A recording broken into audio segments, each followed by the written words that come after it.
Hi there, I'm John Glynn. Today what I'm going to do is look at manual mode in the photography series I've been doing. That will be usually on the dial of your camera will be a letter M for manual mode. Okay. And we're going to discuss exactly what that means in terms of taking pictures. So far, in my series, we've been looking at a various range of controls. If you've seen my earlier set of videos, you'll have seen the one on the ISO, another one on aperture value, F number, and one on shutter speed, which is S for shutter or TV mode if you're using Canon camera time value, which is usually denoted with a 1/ something to do with time. And the question here is, what are we actually taking pictures of? Why do we need these three controls, the ISO, aperture and time? What is it we're actually taking photographs of? And that seems maybe a strange question, because we often take pictures of things. We go and take pictures of scenery and people and friends, pets. We're photographing something. But in reality we're not photographing anything in that sort of structure. We are photographing something, but not in the structure that we would perceive it. We're really just photographing light, and either to the camera the light exists or there is no light. Okay, so what we have actually purchased isn't a thing that's capturing a thing as such. We happen to put things in the way, in the light. What we're doing is capturing just a light that we're getting reflected off the thing we're photographing. So what we have purchased here is a light gathering machine, a machine that can capture light and record light. And to enable us to use the manual mode effectively, we have to understand that we are reading light levels. And we have a light level reader built into the camera, which we actually call an exposure meter. And the exposure meter is reading light levels. It's reading how much light there is. And we have to determine whether we have enough light to take a picture or not. And if there's too much light, the picture will be very white, and if there isn't enough light, the picture will be very dark. And we're trying to balance the light to enable the camera to see enough of it, therefore we can capture what we're seeing. Okay, the camera doesn't see anything. It's just a machine. It's completely stupid. It has no concept of life. So it doesn't photograph things, it just reacts to an electrical current created by the amount of light there is when we're taking pictures. And in our camera we have a little exposure meter, a way of reading light. Oop, I touched that. A way of reading light levels, and this will be on the back of your camera or through the viewpiece of your camera as well. Okay, it may not look identical to this because some of them don't have little dots, they just have a number, +1, +2, -1, -2 and a 0. And basically we're looking at light levels, and we've got a 0 here, I've got minuses and a plus. Okay, plus sign and a minus sign. Basically if we're reading light, anything towards the minus is too little light, it's underexposed. And if I go the other way with my light metering, I can change the exposure. I'm going to change time because it's the easiest one for me to access. And as I go down the time, having said that, I'll open up the aperture as well because it is dark in the room today. You can see that the little dots move to the middle. And if I go too far towards the plus, I have too much light. Now the camera doesn't know what I'm photographing, so it's not going to be particularly bothered that there's too much light or not enough light. It will still take a picture, the camera's not going to shout at you. Therefore we have to be aware of those light levels. And we can do that through time. As you can see, I can change the time. Or I can do it through the aperture. As you can see, I can change the aperture setting. Excuse me. And by changing the aperture, I'm effectively controlling how much light is coming through the lens, controlling the time does the same. So the aperture is a hole in the lens, as we know, and the time is how long that hole stays open, and let light coming through the lens. And we would like to have those little dots in the middle. The smaller the aperture is, the longer it takes to take a picture. That's just logic. And I've also got an ISO button. Now if I change the ISO, that will also impact those little needles down the bottom there. So if I find that my time is very, very long, which it is, and I need more light, then I could up the ISO, and by upping the ISO, the needle will also move. So I'll do that now. I'll change the ISO. I've got it on 100 ISO at the moment, and I will change it to say 1600 and see how we get on from there, and say OK, and go back to my display, and I should now have 1600 ISO. So now the 1600 ISO was 100 initially. Everything else is the same, but now you can see that I've got lots of little dots towards the plus. So I've now got too much light coming in, so I can go to a quicker exposure time. And as I go to a quicker exposure time, my little needle goes towards the middle. Or if I need aperture, I can go to a bigger aperture. Let's just do that, or smaller, bigger, and go to a bigger number, which means a smaller hole, and that too has the same impact of reducing light. So I'm measuring light levels. That's all it is a light measuring device. And I'm measuring light through time, a hole in the lens, and the sensitivity of the sensor to the available light in the room. And if there isn't enough light, I can up the apparent sensitivity of the sensor to the available light. So how do we go about using this if in the real world? Well, we have to make a decision before we take pictures as to the type of picture we're wanting to capture. In our head, we've already seen millions of pictures. We've already got an idea of the kind of picture we would like. We know what we're photographing. We're photographing scenery, or we're photographing friends, or we're photographing pets, or something. So we kind of know that subject straight away. So therefore the decision then is it important to have motion or no motion in the picture? If there's no motion, then time becomes an important aspect. If it's about motion, whether we have it or not actually, it's about time.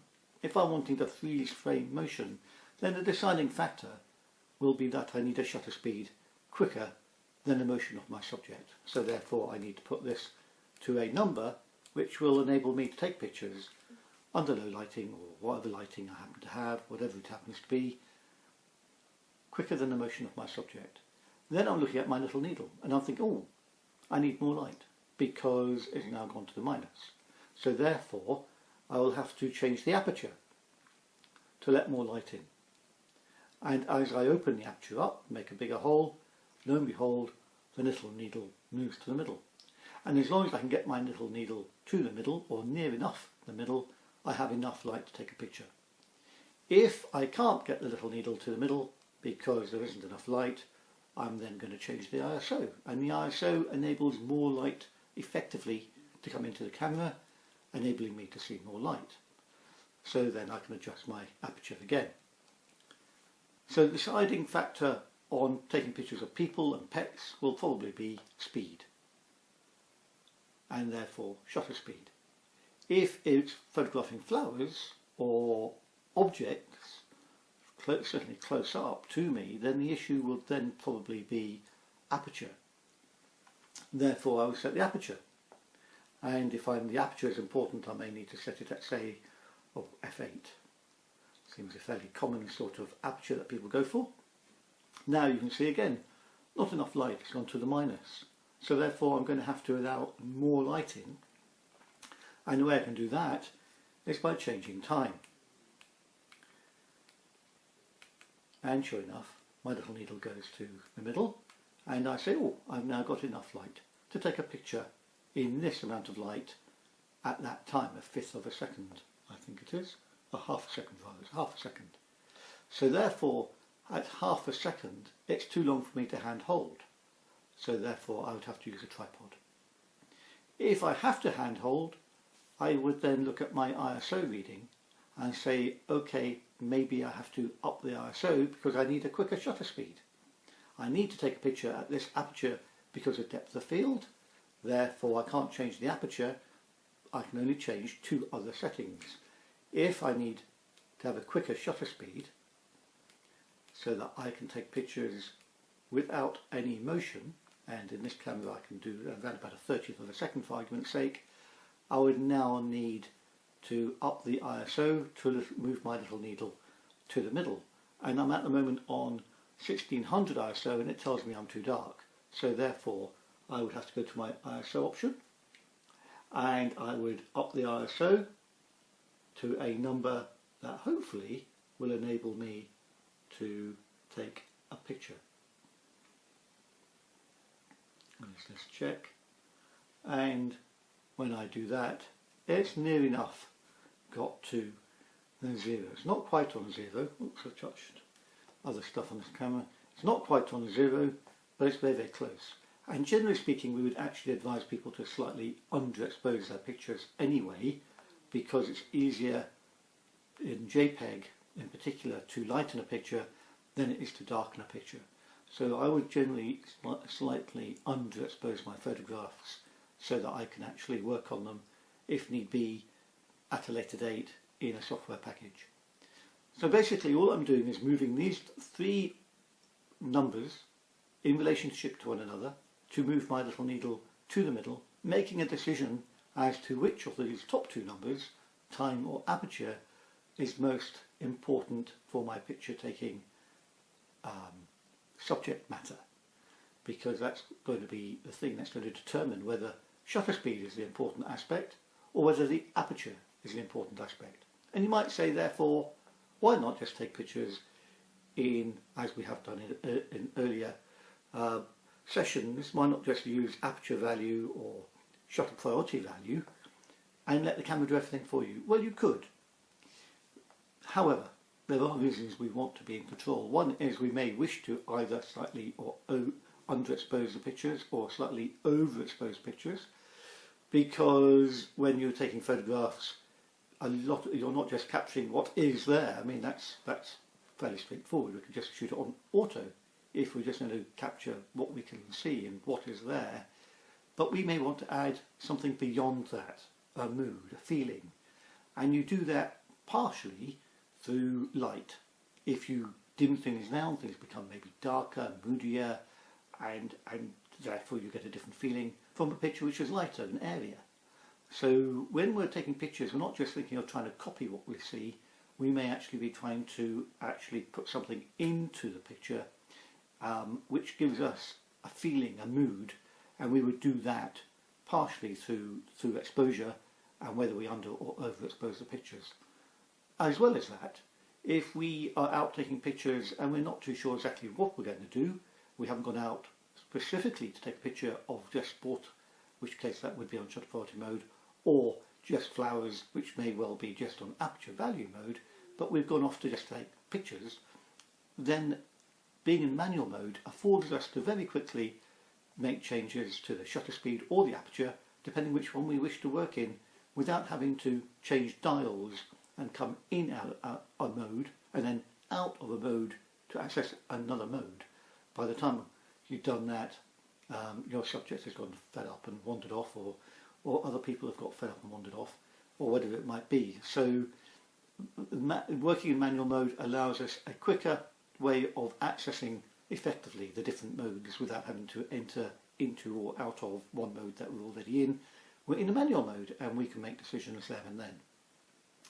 So when you're taking pictures, you're kind of allowing yourself in manual mode to make up a lot of what you're doing as you go along, rather than having to make lots of decisions in advance and sort of tying yourself into shutter priority or aperture value and then having to come out of them.